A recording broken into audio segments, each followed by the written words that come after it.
సమస్త వ్యర్థమైన దాటి నుండి మనల్ని పవిత్రులుగా చేయును. ఇక్కడ 4 మాటలను మనం గమనించుకుందాం. మొదటిగా మనం పాపములను, రెండవదిగా దేవుడు నమ్మదగినవాడు, ఆయన నీతిమంతుడు, సమస్త దుర్నీతి నుంచి. మరి ఇందులో 4 మాటలు మనకు కనబడుతూ ఉన్నాయి. మొదటిగా దేవుని మందిరానికి వచ్చేవారు ప్రార్థనతో వస్తూ ఉన్నారా?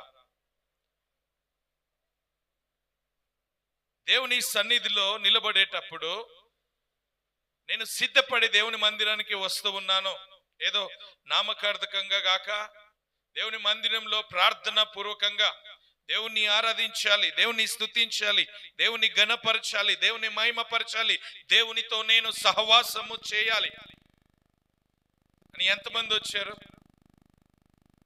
దేవునికి మహిమ కలుగును గాక. హల్లెలూయా. నిజంగా మొదటిగా దేవుని సన్నిధికి వచ్చేటప్పుడు ఒకటే ఆలోచనతో రావాలి, దేవా ఈ వారమంతా నువ్వు నన్ను కాచి కాపాడవు. ఒకవేళ నేను తెలియక ఎవరినైనా బాధ పెట్టి ఉన్నాను కానీ, ఏ విషయంలో అయినా పాపము చేసినను కానీ, లేకపోతే ఏ విషయంలో అయినా నీకు విరుద్ధంగా నేను ప్రవర్తించినను గాని, నీకు వ్యతిరేకంగా నేను ప్రవర్తించినను గాని, అయ్యా నన్ను సరి చేసుకొనుటకు, నా పాపములను కడిగి వేసుకొనుటకు, నన్ను శుద్ధీకరించుకొనుటకు, నా ప్రవర్తన అంతటిని సరి చేసుకొనుటకు నేను దేవుని మందిరానికి వెళ్తూ ఉన్నాను. నేను ఆ స్థలంలోనికి వెళ్తున్న ప్రతిసారి, ఆ స్థలంలో నిలబడిన ప్రతిసారి నీ ఆత్మచేత నాతో మాట్లాడు, నీ స్వరమును వినడానికి నేను సిద్ధముగా ఉన్నాను. అలాంటి చెవులను, అలాంటి మనస్సును, అలాంటి కృపను నాకు కలుగచేయి. ఎప్పుడు నీ పాపములను ఒప్పుకొనిన దినమున నువ్వు దేవుని మందిరంలో ఈ ప్రార్థన చేయగలుగుతావు. మొదటిగా దేవుని సన్నిధిలో మన పాపములను ఒప్పుకొనిన ఎడల, ఆడ ఒప్పుకొనని ఎడల అని లేదు, ఒప్పుకొనిన ఎడల ఆయన ఏమంటున్నాడు? మొదటిగా దేవుడు నీకు ఎలా కనిపిస్తూ ఉన్నాడు? నమ్మదగిన వ్యక్తిగా.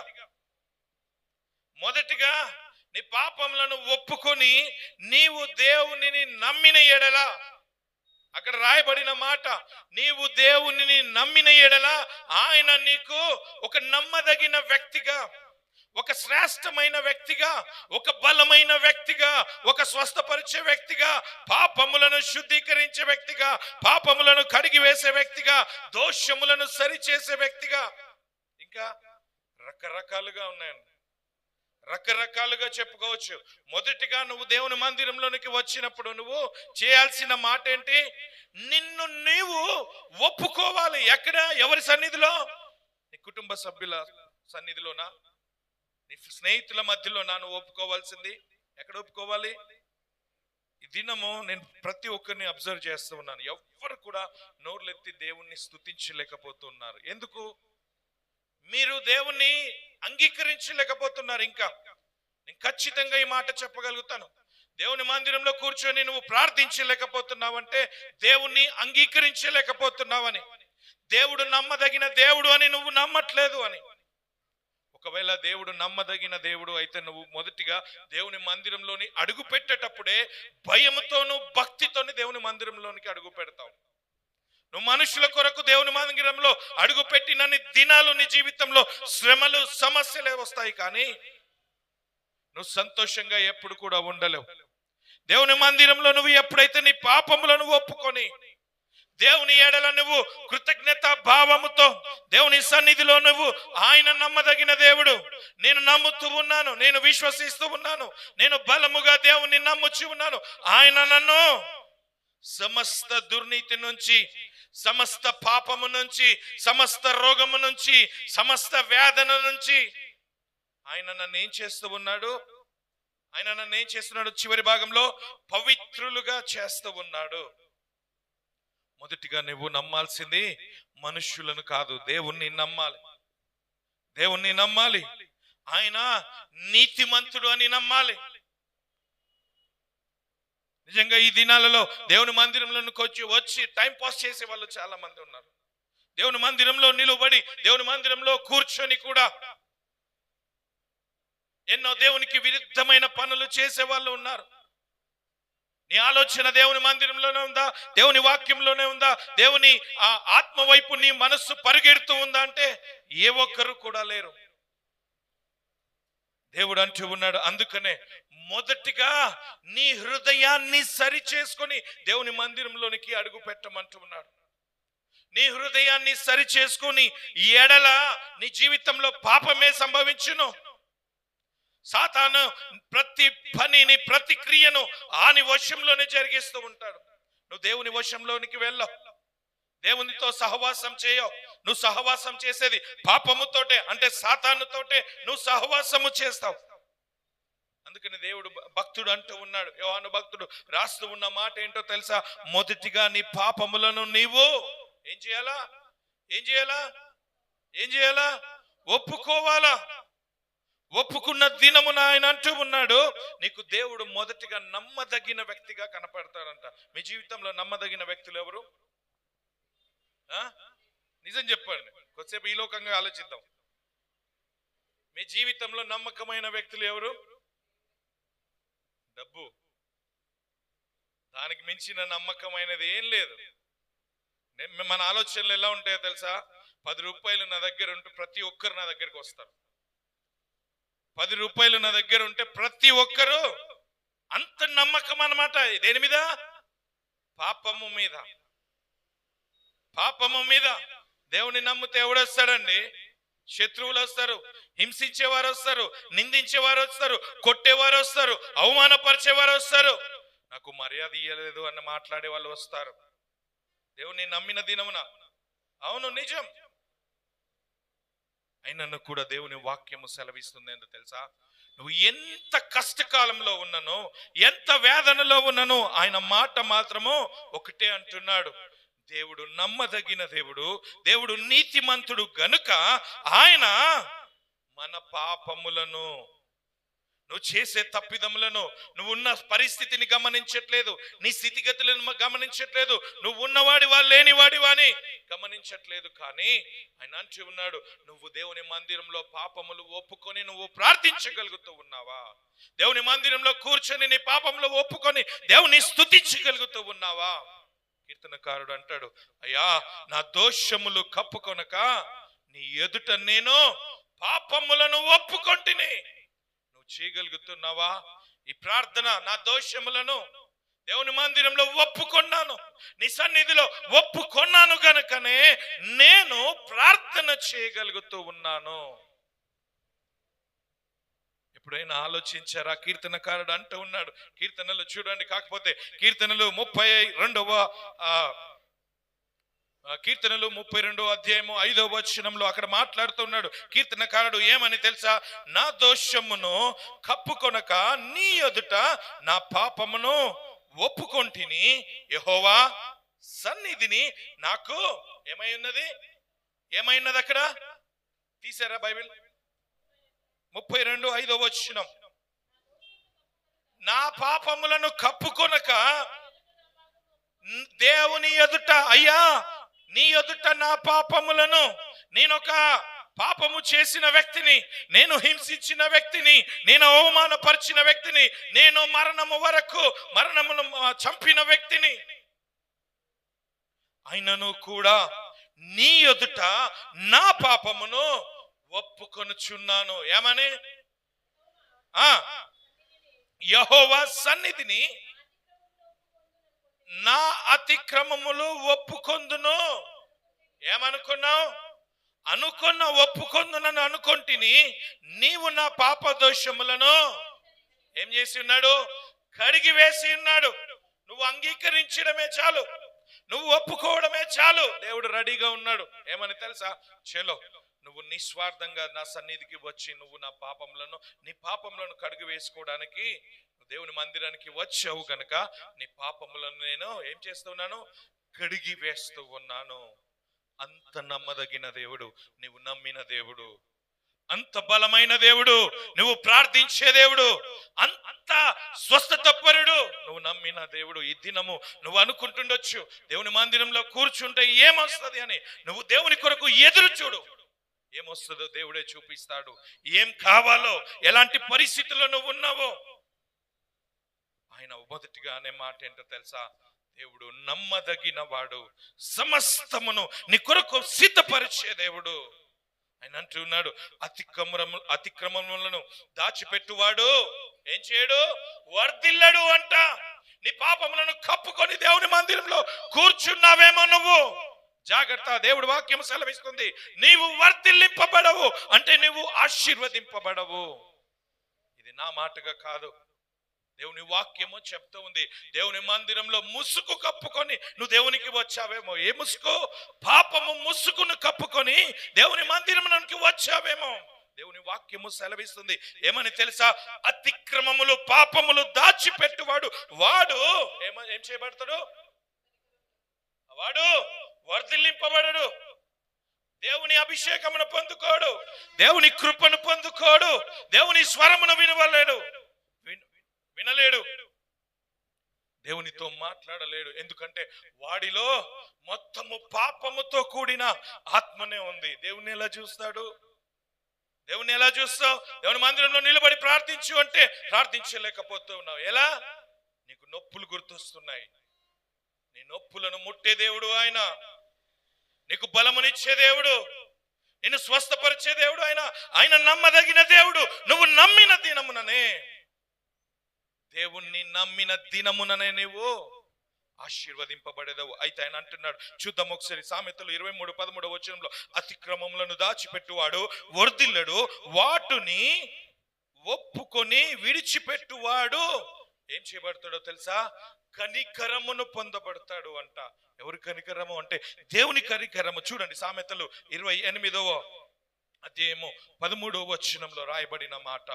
దేవుని కనికరమును నువ్వు పొందుకోవాలంటే మొదటిగా నువ్వు విడిచిపెట్టాల్సింది నీ సొంత ఆలోచనలను, నీ సొంత తలంపులను, నీ సొంత స్వభావమును. దేవుని వాక్యము సెలవిస్తుంది, విడిచిపెట్టమని చెప్తుంది.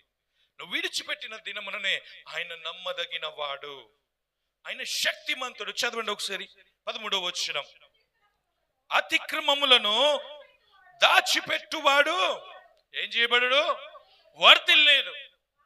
వాటిని ఒప్పుకొని విడిచిపెట్టువాడు దేవుని చేత కనికరము పొందుకొనును. ఇంకా కూడా ఈ వాక్యమును వింటూ, మీకేం అర్థమవుతుందో నాకైతే తెలియదు, కానీ ఈ వాక్యమును వింటూ దేవుని మందిరంలో కూర్చున్న మీరు, ఈ వాక్యము వింటున్న మీరు, ఇంకా మీరు సరిచేయబడకపోతే ఏం చేయబడుతూ ఉన్నారు? ఏం చేయబడుతూ ఉన్నారు? దేవుని చేత కనికరమును పొందుకోలేకపోతూ ఉన్నారు, దేవుని చేత ఆశీర్వాదమును పొందుకోలేకపోతూ ఉన్నారు. దేవుని మందిరానికి ఎందుకు లేటుగా వచ్చినారంటే మీ దగ్గర సమాధానం ఉండొచ్చు, కానీ దేవుడే వచ్చి అడిగితే మీరు చెప్పే సమాధానాన్ని అంగీకరించగలుగుతాడా? ఇది కూడా ఒక పాపపు స్వభావమే. నేను కప్పుకొనడానికి, నిన్ను దాచుకొనడానికి నువ్వు ఎక్కడికి వెళ్తున్నావు? పాపంలోనికి అనే ఒక సమాధానాన్ని వెతుకొని ఆ సమాధానంలోనికి వెళ్తూ ఉన్నావు. కానీ దేవుని వాక్యము సెలవిస్తుంది ఏమని తెలుసా? నీ అతిక్రమములను విడిచిపెట్టు. నీ ఆలోచనలు, దేవునికి విరుద్ధమైన ఏ ఆలోచనలు అయినా, ఏ ఆలోచనలు అయినా, పాపపు సంబంధించినవి ఏవి అయినను నీ మనస్సులో ఉంటే ఈ క్షణమే దేవుని మందిరంలో కూర్చొని, అయ్యా నా దోషములను విడిచిపెడుతూ ఉన్నాను, నాకున్న పాపపు స్వభావమును, నీకు ఏదైనాను కానివ్వండి, నాలో ఉన్న పాపపు స్వభావమును నేను విడిచిపెడుతూ ఉన్నాను. అయితే ఆయన అంటూ ఉన్నాడు ఇంకొకటి ఏంటో తెలుసా? నా దోషములు పోవునట్లుగా నన్ను బాగుగా కడుగుము. నా దోషములు పోవునట్లు, ఒక గాయం అయిందనుకోండి, సబ్బు పెట్టి కడిగి దానికి కొంత ఆయింట్మెంట్ పెడితే ఏమైతుంది? కొద్ది దినముల తర్వాత స్వస్థత వస్తుంది. అదే నీ హృదయానికి గాయమైతే, నీ మనసుకు గాయమైతే పెద్దలు అంటూ ఉంటారు ఏమని, ఒక దెబ్బ కొట్టినా పర్వాలేదు కానీ మాటలు మాత్రం మనకు ఎందుకు, మాటలు మాత్రమే మిగిలిపోతాయి. నీ హృదయంలో పాపము మాత్రమే మిగిలిపోతుంది. నువ్వు దేవుణ్ణి నమ్మకపోతే పాపము మాత్రమే మిగిలిపోతుంది. అందుకనే కీర్తనకారుడు అంటాడు ఏమని తెలుసా, నా దోషములు పోవునట్లు నన్ను బాగుగా శుభ్రపరచు. ఏం పెట్టి శుభ్రపరచాలి? ఇప్పుడు మనందరినీ ఏం పెట్టి కడుక్కోవాలి? మనందరినీ ఏది పెడితే రుద్దుతే నా పాపములు కడిగి వేయబడతాయి. చేతికి బురదంటింది అనుకోండి, నీళ్లు పెట్టి కడిగితే పోతుంది. రక్తం అంటింది అనుకోండి, ఏదైనా లోషన్స్ పెట్టి కడిగితే వాసన పోతుంది. నీ హృదయములో, నీ ఆలోచనలో పాపము ఉంటే ఏం పెట్టి కడగాలి? ఏది పెట్టి కడుగుతే పోతుంది నీ పాపము అంటే ఇక్కడ అంటూ ఉన్నాడు, అయ్యా నా దోషములు పోవునట్లు ప్రార్థన అనే నీ కన్నీరు కార్చినప్పుడు మగ్దలేని మరియా యేసు పాదాల దగ్గరికి వచ్చి, అయ్యా నేను వ్యభిచారము చేసిన దానను, నేను మంచిదానను కాదు, నేను పాపిని. ఏం చేసింది? దేవుని పాదాల చెంతకు వచ్చి ఏం చేసింది? కన్నీరు కార్చి తన ఎవరి కాళ్ళను కడిగింది? దేవుని కాళ్ళను కడిగింది. తన తల్ల వెంట్రుకలతో తుడిచింది. అత్తరితో తన పాదాలను ఏం చేసింది? శుభ్రపరిచింది. ఈ దినము నీ పాపము కడగబడాలి అని అంటే నీవు కూడా దేవుని మందిరంలోనికి వచ్చి దేవునితో కూడా కలిసి ఏం చేయాలో తెలుసా? కన్నీరు కార్చి, దేవా నన్ను నా దోషములను కడిగివేయండి, నా పాపములను కడిగివేయండి, నన్ను శుద్ధీకరించండి, నన్ను బలపరచండి, నేను ఇంకా ఈ పాపము నుంచి వేరుపరచబడాలి, నీ రక్తములో నేను అంటుకట్టబడాలి, నేను ఫలించే వ్యక్తిగా, నీలో ఫలించే వ్యక్తిగా, ఎవరిలో? దేవునిలో ఫలించే వ్యక్తిగా నేను ఏం చేయాలి? నేను ఉండాలి. అందుకని అంటున్నాడు కీర్తనకారుడు ఏమని తెలుసా? 51వ కీర్తనలు 51:2వ వచనంలో, నా దోషములు పోవునట్లు నన్ను బాగుగా కడుగుము, నా పాపము పోవునట్లు నన్ను పవిత్రపరచుము. నిజంగా ఈ దినము నువ్వు ఇలాంటి ప్రార్థన దేవుని మందిరంలో కూర్చొని చేయగలుగుతూ ఉన్నావా? నీ ఇంట్లోనే, దేవుని మందిరంలో కాదు, నీ ఇంట్లో కూర్చొని యేసయ్యా నీ సన్నిధిలో నేను ఒప్పుకుంటూ ఉన్నాను, నువ్వు నన్ను ఎన్నుకున్నావు, నువ్వు నన్ను రక్షించావు అయ్యా, నా పాపములన్నీ ఒప్పుకున్నాకనే నేను బాప్తిస్మంలో కడగబడ్డాను. మరి నేను ఎందుకు ఇంకా ఇలాగే ప్రవర్తిస్తున్నానంటే, నువ్వు నోటితో మాత్రమే ఒప్పుకున్నావు, నీ హృదయముతో దేవుణ్ణి ఒప్పుకొనలేదు. నీ హృదయంతో దేవుణ్ణి ఒప్పుకొనలేదు. ఎందుకు నీకు వ్యతిరేక భావములు, వ్యతిరేక ఆలోచనలు వస్తున్నాయంటే నువ్వు దేవుణ్ణి నిండా మనస్ఫూర్తిగా అంగీకరించలేదు, నిండా నువ్వు అంగీకరించలేదు. నీ ఆలోచనలు ఈ లోకము వైపు, నీ తలంపులు మాత్రము దేవుని వైపు. నీ ఆలోచనలన్నీ లోకము వైపే. వాడిలో ఉంటే నేను గొప్ప చేయబడతాను, వాడితో ఉంటే నేను వాడిలాగా నేను ఉండాలని ఆలోచిస్తున్నావు. కానీ దేవునిలాగా నేను ఉండాలి, దేవునితో సహవాసం చేయాలి. ఒక యోహాను వలె, ఒక మత్తయి వలె, ఒక పౌలు వలె, ఒక యోబు వలె, ఒక దావీదు వలె నేను ఎందుకు ఉండకూడదు అని ఏ దినమైనా మనం ఆలోచించామా? ఎందుకంటే మన పాపములను ఒప్పుకొనలేకపోతూ ఉన్నాం. మొదటిగా మనం అంగీకరించకుండా ఉన్నది ఏంటో తెలుసా? దేవుడు నీతిమంతుడు అని, దేవుడు నమ్మదగిన వ్యక్తి కాదు. నేను ప్రార్థన చేస్తే ప్రార్థన జరుగుద్దా? జరుగుతుంది. నిస్వార్థమైన, స్వార్థపూరితమైన ప్రార్థన లేకుండా దేవునితో, అయ్యా నువ్వు నాతో మాట్లాడాలి. యాకోబు అలాగే అన్నాడు, దేవా నువ్వు నన్ను ఆశీర్వదిస్తేనే కానీ. పాపం చేయలేదా దావీదు? యాకోబు చేయలేదా పాపము? మరి దేవుని ఎలా అడిగాడు? అయ్యా నువ్వు నన్ను ఆశీర్వదిస్తేనే కానీ నేను నిన్ను విడిచిపెట్టను. నువ్వెందుకు చేయలేకపోతూ ఉన్నావు? దేవా నువ్వు నన్ను ఆశీర్వదిస్తేనే, నా పాపములు కడిగి వేస్తేనే నేను నిన్ను విడిచిపెడతాను అని నువ్వు ఎందుకు అనలేకపోతున్నావు? అంటే నీ ఆలోచన, నీ స్వభావము మారిందేమో, కానీ నీ ఆలోచన విధానము మారలేదు. అందుకనే అంటున్నాడు యోహాను భక్తుడు ఏమని తెలుసా? అయ్యా, మొదటిగా నా పాపములను కడిగివేయి, నాకున్న ఆలోచనలను కడిగివేయి, నాకున్న తలంపులను కడిగివేయి. ఈ దినాలలో మనము కూడా అంతే. దేవుని మందిరంలో ఉన్నంత వరకే యేసయ్యా నాకు అది కావాలి, ఇది కావాలి, అట్లా చేయాలి, ఇట్లా చేయాలి. కానీ దేవుని మందిరము విడిచిపెట్టాక నువ్వు ప్రయాణం చేసేది ఈ లోకపు ఆలోచనల చేతనే. అందుకనే ఇర్మియా అంటున్నాడు ఏమని తెలుసా? వారు నాకు విరోధముగా పాపదోషమును, చూద్దాం ఒకసారి 33:8 వచనం. 33 ఇర్మియా 33:8 వచనం.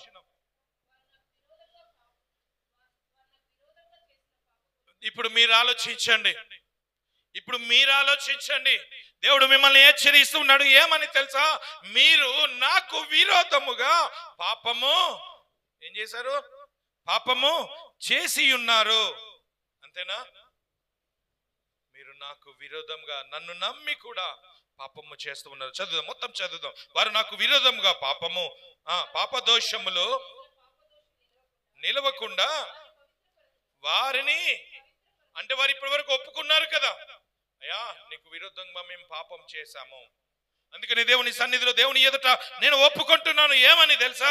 దేవునికి విరోధముగా నేను చేసిన పాపము నా యొద్ద నుండి నిలవకుండా వారిని పవిత్రులుగా చేయము. నాకు విరోధముగా చేసిన దాన్ని చదవండమ్మా. దోషములన్నిటినీ తిరుగుబాటులోనికి క్షమించేదను. నువ్వు ఎప్పుడైతే దేవుని సన్నిధిలో ఒప్పుకుంటావో ఏమని, ఇప్పటికీ కూడా నేను పాపిని అని, ఇప్పటికీ కూడా నేను పాపిని అని దేవుని సన్నిధిలో ఒప్పుకున్నప్పుడు నేను చివరిగా ఆయన అనే మాట ఏంటో తెలుసా? నేను ఈ మాటలన్నిటినీ క్షమించేదను అని దేవుని వాక్యము సెలవిస్తుంది. ఈ దినము ఇంకను కూడా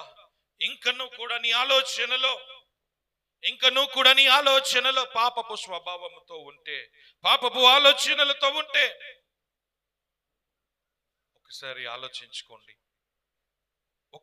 ఆలోచించుకోండి. వాక్యము ఏం చెప్తూ ఉందో, వాక్యము ఏం మాట్లాడుతూ ఉందో.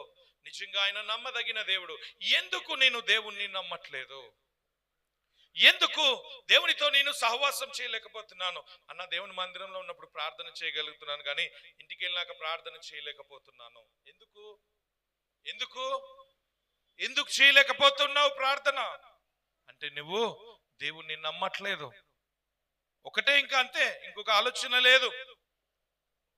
నీ స్వభావము పాపపు స్వభావము, నీ తలంపులు పాపపు తలంపులు. అందుకనే దేవుని మందిరంలో కూర్చున్నప్పుడే ప్రార్థన వస్తుంది. ఎందుకంటే ఇది మందిరం కదా, ప్రార్థన చేయకపోతే దేవుని మందిరంలో నుంచి దేవుడు శిక్షిస్తాడని భయంతో చేస్తారు. కానీ ఇదే ప్రార్థన నీ గృహంలో చేయమంటే పొద్దున్నే లేవాలన్నా కష్టమే, మోకాళ్ళు వేసి ప్రార్థించాలన్నా కష్టమే. నేను ఇక్కడ ప్రార్థన చేసుకుంటుంటే భర్త ఎట్లా పోవాలి డ్యూటీకి, ఎవడు వండి పెట్టాలి, పిల్లల్ని ఎవరు రెడీ చేయాలి, ఇవే ఆలోచనలు. దేవుని కొరకు నమ్మకమైన వ్యక్తులుగా నీవు ఉన్నప్పుడే దేవుడు నీతో ఉంటాడు. హల్లెలూయా, హల్లెలూయా. అలాగే ఇంకొక మాటను చూసుకుందాం. యోబు రాసిన పత్రిక 33వ అధ్యాయము 27వ వచనం. యోబు అంటూ ఉన్నాడు, చూడండి ఒకసారి ఒకసారి ధ్యానించుకుందాం. యోబు 33:27. అప్పుడు వాడు మనుష్యుల ఎదుట సంతోషించుచు ఇట్లని పలుకును, వ్యర్థమైన దానిని ఈ వ్యత్యాసపరిచి ఏమని చదువున్నాను. అయినను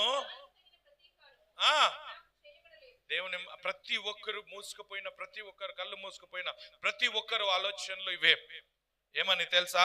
యథార్థమైన దానిని వ్యత్యాసపరిచి వేరు చేసి, నేనే తప్పు చేయలేదు, నేనేం చేయలేదండి, ఎవరిని ఇబ్బంది పెట్టలే, నేను ప్రతి ఒక్కరికి సాయం చేశాను, కానీ నేను ఎవరి సాయం తీసుకోలేదు. నువ్వు ప్రతి ఒక్కరికి సాయం చేస్తున్నావు, కానీ నీకు సహాయం చేసిన దేవుణ్ణి నువ్వు విడిచిపెట్టావు. విడిచిపెట్టామా లేదా? నువ్వు 10 మందికి సహాయం చేయగలుగుతున్నావు, దేవునితో సహవాసము మాత్రం చేయలేకపోతూ ఉన్నావు, దేవునిలో నిలబడలేకపోతూ ఉన్నావు. నేను ఎవ్వరిది, నాదైతే అందరు తిన్నారు. ఈ మధ్యలో వచ్చే మాట, నా సొమ్ము అందరు తిన్నారండి. నాకు కావాల్సింది నేను ప్రతి ఒక్కరికి ఇచ్చాను, ప్రతి ఒక్కరికి పెట్టాను. దేనికి పెట్టావు?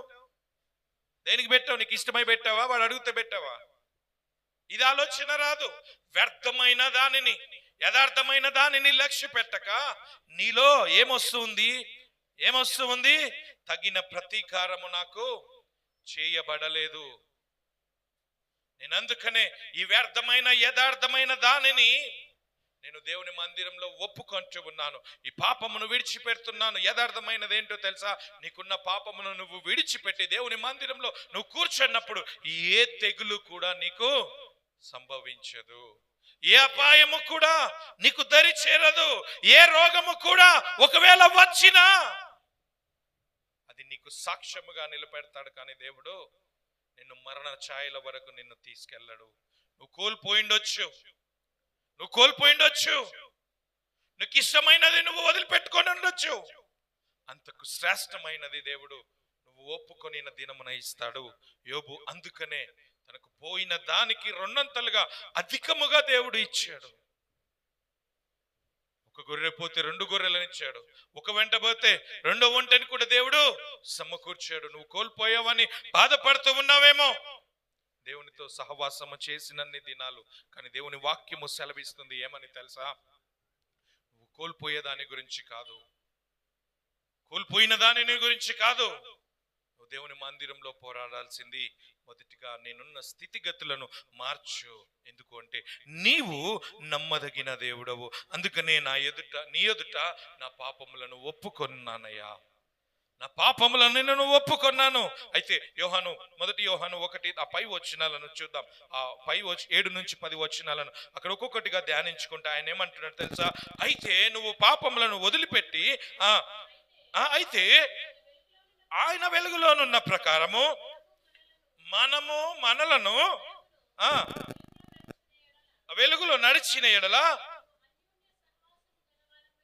అన్యోన్య సహవాసము గలవారమై మన పాపములను విడిచిపెట్టిన దినములనే దేవుడు నీతో సహవాసము చేస్తాడని ఖచ్చితంగా భక్తుడు రాస్తూ ఉన్నాడు. అప్పుడు ఆయన కుమారుడైన యేసు రక్తము,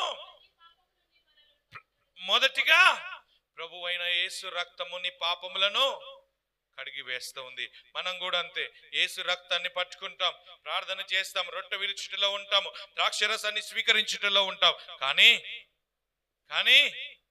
నా నోటిలో నుంచి వచ్చే బూతు మాటలు ఆగవు, నా నోటిలో నుంచి వ్యర్థమైన మాటలు ఆగవు, నా నోటిలో నుంచి ఎదుటి వారిని దూషించుట మానను. దేవుని రక్తము ప్రతి ఒక్కరిని శుద్ధీకరిస్తూ ఉన్నప్పుడు నువ్వు ఎందుకు శుద్ధీకరింపబడలేకపోతూ ఉన్నావు అంటే నీలో ఉన్న పాపము ఇంకా కడిగివేయబడలేదు, నీలో ఉన్న పాపము ఇంకా కడిగివేయబడలేదు. అయితే 8వ వచనంలో రాస్తున్న మాటను చూద్దాం. మనము పాపము లేని వారమని చెప్పుకొని ఎడల మనము నాలో ఏ పాపము లేదు అన్న వారి కొరకు మాత్రమే మాట్లాడుతున్న మాట. ఏమని తెలుసా? మనల్ని మనమే ఏం చేసుకుంటున్నావు? ఏం చేసుకుంటున్నావు? నేనే తప్పు చేయలేదు అంకుల్, నీకు తెలుసు. నువ్వేం చేసావో నీకు తెలుసు, నువ్వెలా ప్రభావితమయ్యావో నీకు తెలుసు. నేనేం చేయలేదు అంటే నువ్వు మనుషులకు చెప్పొచ్చు, ఏమని నేనేం చేయలేదన్నయ్య అని నువ్వు మాట్లాడుకోవచ్చు. కానీ నువ్వే మోసపుచ్చుకుంటున్నావు అన్నది నువ్వు గమనించలేకపోతూ ఉన్నావు. నీ ఆలోచన నీకు రావట్లేదు. అయ్యో నేను దేవుణ్ణి మోసపుచ్చుతున్నాను నా మాటల చేత. దేవుణ్ణి అంగీకరించి దేవునిలో రక్షింపబడి ఇంకా కూడా దేవుణ్ణి మోసపుచ్చుతూ ఉన్నాను. మొత్తం చదువుదా మన పాపము 8వ వచనం.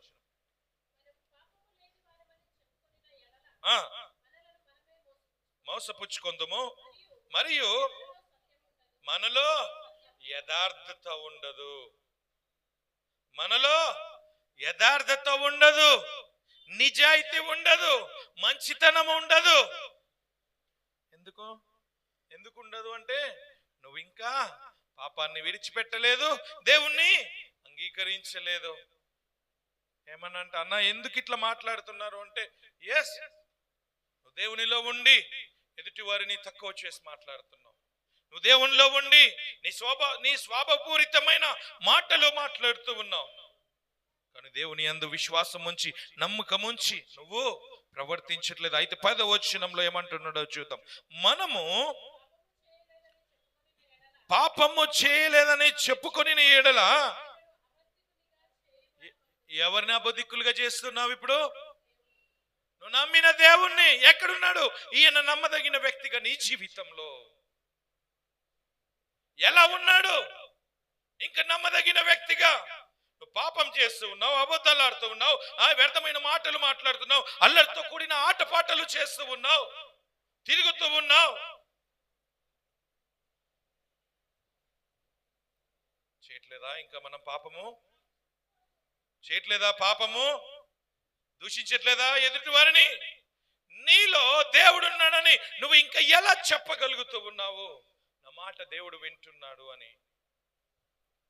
నేను చేసే ప్రార్థన దేవుడు వింటున్నాడు అంటే నువ్వు ఉన్నన్ని దేవుడు విన్నన్ని దేవుడు ఆయన మాట వింటున్నావు అని అంటే నీ మాట ఆయన వింటున్నాడనే అర్థం. నువ్వు ఆయన మాట వినకుండా నీ సొంత ఆలోచనతో నువ్వు ఎప్పుడైతే వెళ్తూ ఉన్నావో, నీ కుటుంబంలో నీ ప్రార్థన ద్వారా కుటుంబాలు కలిపిన దినాలు లేవా? పోయిన వారు తిరిగి వచ్చిన దినాలు లేవా? స్వస్థపరిచిన దినాలు లేవా? బాగుపడ్డ దినాలు లేవా? నువ్వు కష్టకాలంలో ఉన్నప్పుడు ప్రార్థించినప్పుడు దేవుడు నీ కొరకు సిద్ధపరిచిన దినాలు లేవా? మరి ఎందుకు ఇప్పుడు మళ్ళీ అదే పాపము నీలోనికి వస్తుంది, అదే శ్రమ నీలోనికి వస్తుంది? దేవుని సన్నిధిలో ఇంకను కూడా పాపములను ఒప్పుకొనట్లేదు కాబట్టే దేవుని విడిచిపెడుతూ ఉన్నావు. కాబట్టి ఈ దినము దేవుడు నీతో మాట్లాడుతూ ఉన్నాడు. ఏమని తెలుసా? 10వ వచనంలో మనము పాపము చేయలేదని చెప్పుకొని ఎడల ఆయనను అబద్ధికునిగా చేయువారమగుదుము. మరియు హల్లెలూయా, ఈ దినము ఈ వారం చెప్పిన వాక్యము వచ్చే వారం నీలో ఉండట్లేదంటే నీలో ఖచ్చితంగా దేవుడు లేడనే అర్థము. దేవుని ఆత్మ నీలో లేదనే అర్థము. దేవుని వాక్యము ఒకసారి విన్నావు అంటే అది నీలో భద్రపరచబడాలి తప్ప నువ్వు విడిచిపెట్టడానికి దేవుని వాక్యము లేదు. దేవుడు నీ దగ్గర నుంచి అది కోరుకోవట్లేదు. దేవుడు ఆయన ఒకటే మాట అంటున్నాడు, నా రక్తము ద్వారా నిన్ను శుద్ధీకరించాను, నీ కొరకు నా రక్తమును కార్చాను. నువ్వు ఇంకా కూడా నీ పాపములను ఒప్పుకొనక ఈ లోక ఆశలను బట్టి, ఈ లోకపు అలవాట్లను బట్టి నువ్వు బ్రతుకుతూ ఉన్నట్టయితే ఆయన అంటూ ఉన్నాడు. ఇంకొక 3 మాటలు చెప్పి నేను ముగిస్తాను. ఆయన అంటూ ఉన్నాడు, నీ జీవితంలో ప్రతిదీ కూడా సమస్త దుర్నీతిలో నుండి మనలను విమోచించు దేవుడు. చూద్దాం, తీతుకు రాసిన పత్రిక 2వ అధ్యాయము 14వ వచనంలో ఆయన అంటూ ఉన్నాడు. తీతుకు రాసిన పత్రిక 2వ అధ్యాయము 14వ వచనము, ఆయన సమస్తమైన దుర్నీతి నుండి మనలను విమోచించను. విమోచన అంటే మరి మీరు విడిపించబడ్డారా? నా సూటి ప్రశ్న, నా డైరెక్ట్ క్వశ్చన్. మీరు విమోచించబడ్డారా? మీరు విడిపించబడ్డారా? తీతు అంటూ ఉన్నాడు ఏమని? సమస్త దుర్నీతి నుండి, చెడు ఆలోచనల నుండి మనలను ఆయన విమోచించి ఉన్నాడు. నీవు విమోచించబడ్డావా?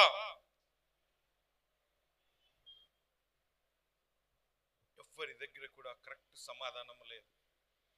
నువ్వు విమోచించబడ్డావనంటే, నీలో విమోచించబడితే నేను కొన్ని మాటలు చెప్తాను. నీలో స్వార్థం ఉండదు, ఎదుటి వారిని ప్రేమించే దిశగానే ఉంటావు, నువ్వు ప్రేమించే వ్యక్తిగానే ఉంటావు. నీలో ఎవ్వరు ఏమన్నను కూడా తప్పుబట్టే స్వభావం ఉండదు, ఎవరిని కూడా తక్కువ చేసే స్వభావం ఉండదు. ఎవరిని కూడా తగ్గించి మాట్లాడే స్వభావం ఉండదు. హెచ్చు తక్కులు చూడవు, కులాలు చూడవు, మతాలు చూడవు, అభిప్రాయాలు చూడవు.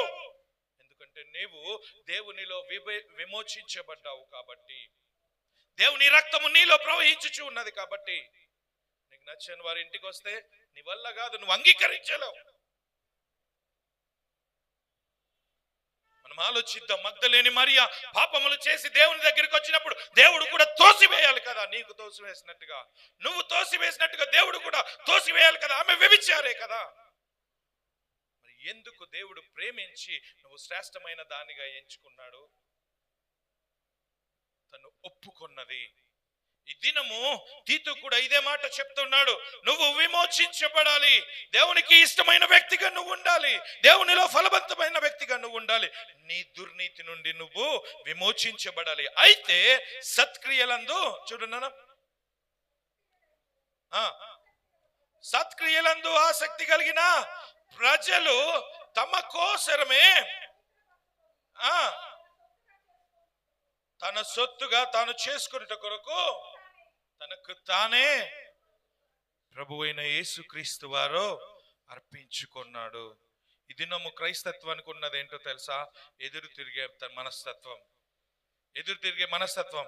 ఇక్కడ పరిశుద్ధంగా మాట్లాడతారు, పక్కకి వెళ్ళి రౌడీజాలు చేస్తలేరా? ఇక్కడికి వెళ్ళి పరిశుద్ధ బైబిల్ లేఖనమును పట్టుకొని ఓ నీతి మాటలు మస్తు బోధిస్తారు. పక్కకి వెళ్ళి వాడు అట్లా చేశాడు, వీడి ఇట్లా చేశాడు, వాడు అలా ఉన్నాడు, వీడిలా ఉన్నాడు, వాడిని కొట్టాలి, వాడిని చంపాలి. లేరా? దేవుని వాక్యము నిన్ను పరిశుద్ధపరచట్లేదా? అంటే నువ్వు దేవుని ఇంకా నమ్మకమైన వ్యక్తిగా నీవు అంగీకరించలేకపోతూ ఉన్నావు. దేవుని అంగీకరించిన దినమున, ఆయన నామమును నువ్వు అంగీకరించిన దినమున, యెషయా గ్రంథము 45వ అధ్యాయం 21వ వచనంలో ఆయన అంటున్నాడు, నా ప్రమాణ వాక్యములు నా సన్నిధిలో నీకు తెలియచేయును. నా ప్రమాణమైన వాక్యములు, నా యథార్థమైన వాక్యములు ఆయన సన్నిధిలో నీకు తెలియచేయును అంట. చూడండి ఒకసారి, మీ ప్రమాణ వాక్యములు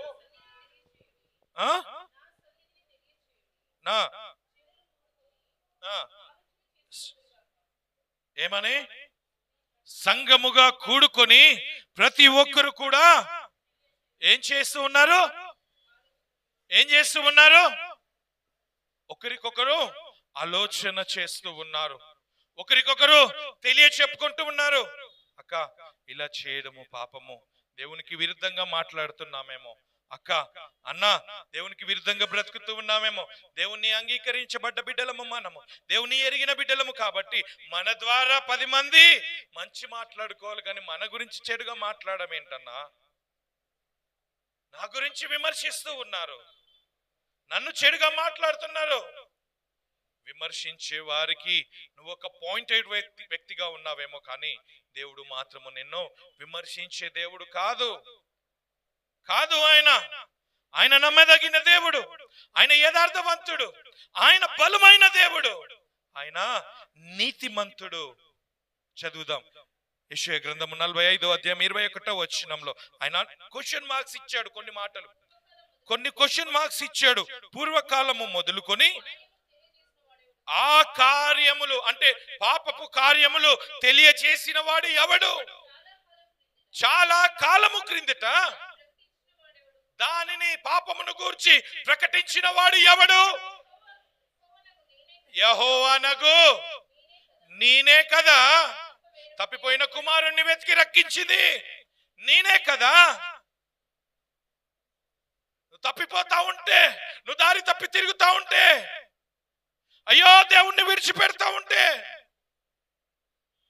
నిన్ను సరి అయిన మార్గంలో నడిపించింది నేనే కదా. నీకు ఎవరు తెలియచెప్పారు? నీకు ఎవరు బయలుపరిచారు? ఇది తప్పు అని ఎవరు నీకు చూపించగలిగారు? నువ్వు తప్పు చేస్తా ఉంటే ఆ తప్పులో నుంచి నువ్వు మంచివాడివి కాదని మాట్లాడారు. కానీ అయ్యా, నువ్వు చేసిన దానికి దేవుడు నిన్ను క్షమించగలుగుతున్నాడని ఒక్క మాట నువ్వు పలకగలుగుతూ ఉన్నావా? ఈ దినము దేవుని ఎరిగిన మీరు ఆయన అంటూ ఉన్నాడు, సత్యవాక్యములను తెలియజేసిన వ్యక్తి నేనే కదా అని నువ్వు నమ్మిన దేవుడు మాట్లాడుతున్నాడు. అయితే నేను తప్ప వేరొక దేవుడు, వేరొక ఏ ఆలోచన, వేరొక ఏ సమాధానము నీ దగ్గర ఉండకూడదు అని మాట్లాడుతూ చదువునానా, నేను నీతిపరుడనగు దేవుడను, రక్షించువాడను. దేవుడు అంగీకరించబడిన వారు ఈ మాట నమ్ముతూ ఉన్నారా? ఈ మాట నమ్ముతూ గట్టిగా చప్పట్లు కొట్టి ఆయనకు మహిమ పరుస్తాం. నిజంగా దేవుడు అంటూ ఉన్నాడు, నీతో మాట్లాడుతూ ఉన్నాడు, నేనే నీతిమంతుడను కాబట్టి నువ్వు నా తట్టు తిరుగుతూ ఉన్నావు, కాబట్టి నేను నిన్ను కూడా నీతిమంతునిగా చేస్తాను, నిన్ను కూడా రక్షిస్తాను, నిన్ను కూడా బలపరుస్తాను, నిన్ను కూడా స్వస్థపరుస్తాను, నిన్ను కూడా విమోచించబడతాను, నీకు కూడా సమస్తమును సిద్ధపరుస్తాను, సమస్త భోజమును సిద్ధపరుస్తాను, సమస్త ఆస్తిని సిద్ధపరుస్తాను. నేను నీతిమంతుడైన దేవుడను, నేనే యథార్థవంతుడైన దేవుడను, నిన్ను రక్షించగలిగే దేవుడను కూడా నేనే. అందుకని మీ జీవితంలో నేను తప్ప వేరొక దేవుడు ఎవరు కూడా ఉండకూడదు, వేరొక ఆలోచన ఏది కూడా ఉండకూడదు, ఏదొక ప్రతిమ నీలో ఉండకూడదు. నీ స్వభావము దేవునిని పోలే నడుచుకోవాలి అనంటే మొదటిగా నువ్వు చేయాల్సిన పని ఏంటో తెలుసా? దేవుని సన్నిధిలో నీ పాపములను ఒప్పుకోవాలి. నీ పాపములు దేవుని మందిరంలో ఒప్పుకోవాలి. అయ్యా, నీవే నా పాపములను కడిగే వ్యక్తివి, నీ రక్తము నన్ను శుద్ధీకరించింది, నీవు నన్ను వెలపట్టి కొన్నావు, తల్లి గర్భంలో రూపింపబడక మునుపే నీవు నన్ను వెలపెట్టి కొంటివి అని మాట్లాడుతూ ఉన్నాడు. నిజంగా నువ్వు వెలపెట్టి కొన్న దేవుడవు కాబట్టి నీ రక్తము ద్వారా నేను నా పాపములు కడిగి వేశాను. నీ పాపములు కడిగి వేయబడుతున్నాయి ఈ దినము, ఈ పాపము కడిగి వేయబడుతుంది ఈ దినము అంటే దేవుని రక్తము ద్వారానే, దేవుని నవీనమైన స్వభావము ద్వారానే. యెషయా గ్రంథంలో ఒక మాట రాయబడి ఉంది, చివరిగా చూసుకుందాం, నేను చెప్తాను. యెషయా గ్రంథం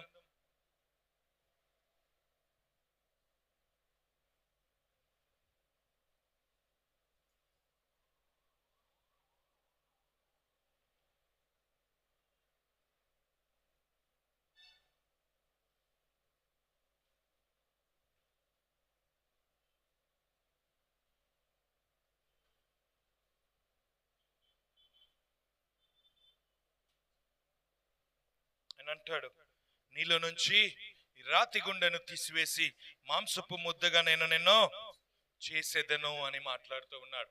నువ్వు ఎప్పుడైతే దేవుని అంగీకరించి నువ్వు నమ్మకంగా ఉంటావో, దేవుని అంగీకరించి నువ్వు ఎప్పుడైతే దేవునితో సహవాసం చేస్తావో, నీలో ఉన్న పాపపు స్వభావమును తీసివేసి, నీలో ఉన్న ఈ పాపపు సంబంధించిన ప్రతిదీ కూడా తీసివేసి ఆయన ఏమంటున్నాడో తెలుసా?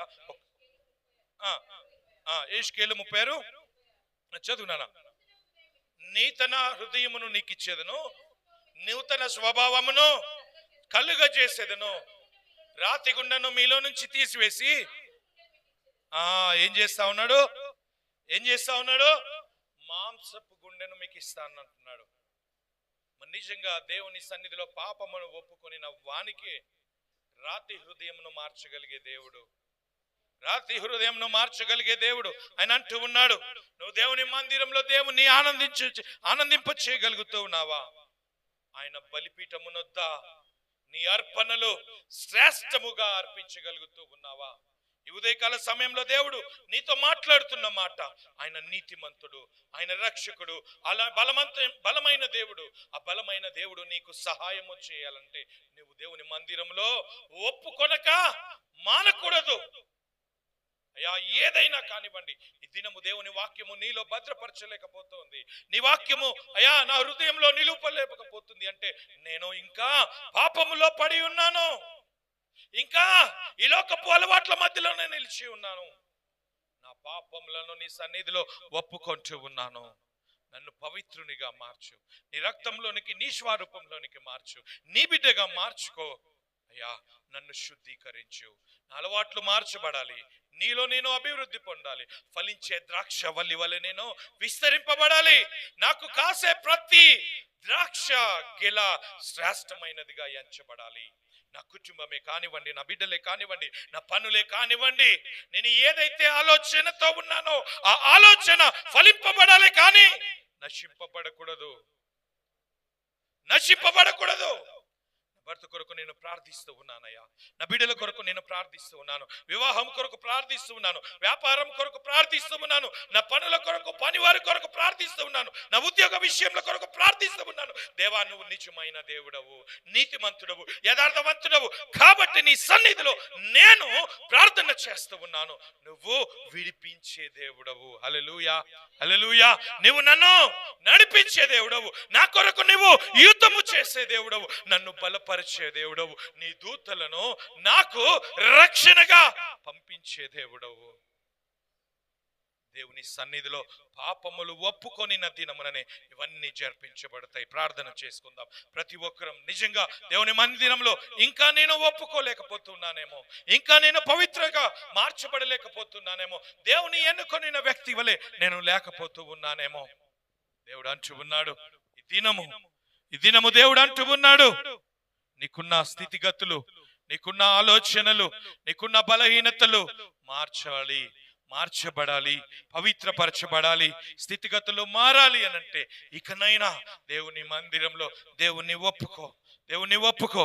అయ్యా, నా జీవితము నీకు ఇష్టమైన వ్యక్తిగా మార్చబడాలి, నాకు శ్రేష్టమైనదిగా మార్చబడాలి. ప్రతి ఒక్కరము ప్రార్థిస్తాం. దేవా, నీ సన్నిధిలో నా పాపములు ఒప్పుకుంటూ ఉన్నానయ్యా, నా ఆలోచనలను, నా ప్రతి బలహీనతలను నేను ఒప్పుకుంటూ ఉన్నాను.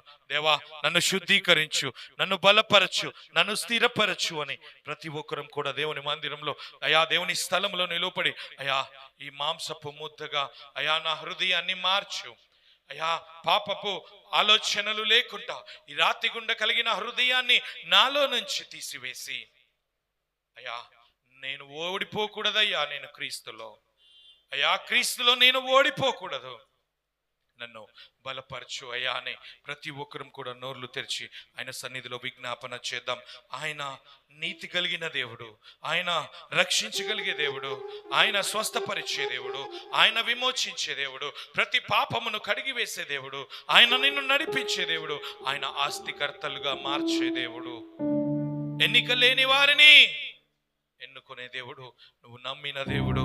ఈ ఉదయకాల సమయంలో నువ్వు ప్రార్థిస్తున్నావేమో, ఈ మధ్యాహ్న కాల సమయంలో నువ్వు దేవుని సన్నిధిలో మొరపెడుతూ ఉన్నావే, ఏదైనా కానివ్వండి,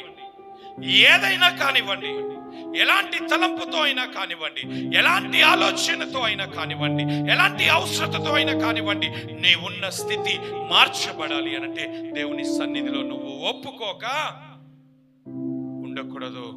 దేవుడు అంటూ ఉన్నాడు, అయ్యా నేను ఆర్థిక పరిస్థితుల మధ్యలో నలిగిపోతూ ఉన్నానయ్యా. ఆయన అంటూ ఉన్నాడు, నిన్ను విడిపించుటకు నేను సిద్ధముగా ఉన్నాను, నీ ఆర్థిక పరిస్థితులను మార్చబోతూ ఉన్నాను. నువ్వు ఆరోగ్య విషయంలో, వ్యాపార విషయంలో, అయ్యా ఆత్మీయ స్థితిలో ఉన్నావేమో, అయ్యా నువ్వు పోయిన దాని గురించి ఇంకా బాధపడుతూ ఉన్నావేమో, కానీ దేవుడు నీకు శ్రేష్టమైన దానిని ఇవ్వబోతూ ఉన్నాడు. దేవుడు. నువ్వు పోయిన వాటి గురించి ఆలోచించకు, దేవుడి దగ్గర నుంచి పొందుకునే విషయాలను గురించి ఆలోచించు. అయ్యో నా బ్రతుకు ఇలా జరుగుతుంది ఏంటి అని నువ్వు ఆలోచించకు. అయ్యో నా బ్రతుకు దేవునిలో ఒక శ్రేష్టమైన బంగారు కొలిమిలో కాల్చిన బంగారు ముక్కవలే మంచి రూపముతో దేవుడు నన్ను చేయబోతూ ఉన్నాడు. దేవుడు శ్రేష్టమైన ఫలముల చేత, దేవుడు మంచి శ్రేష్టమైన ఫలముల చేత ఒక శ్రేష్టమైన పాత్రగా, ఇదిగో నేను దేవునికి ఇష్టమైన పాత్రను, ఇదిగో ఈ పాత్రలో చూడు ఎంత మేలైనవి దేవుడు దాచిపెట్టాడు.